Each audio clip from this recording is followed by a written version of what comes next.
الشخص اللي مش بيعترف بغلطه ومش بيعتذر وشايف نفسه ما بيغلطش، نصيحة: ابعد عنه في أسرع وقت.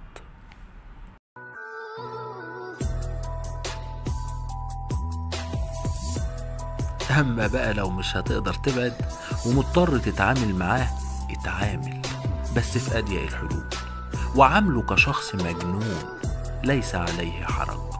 يعني أفعاله وتصرفاته خدها بهدوء، واوعى تنتظر منه التقدير أو الندم عشان مش هيحصل. واوعى كمان تعاتبه على أي فعل، عشان وقتها الغلط هيتقلب عليك، وفي الآخر هتطلع انت الغلطان مش هو. وبكده أضمن لك إنك هتعرف تعيش بدون أي ضغط نفسي أو عصبي مع الكائنات الحية اللي من النوع ده.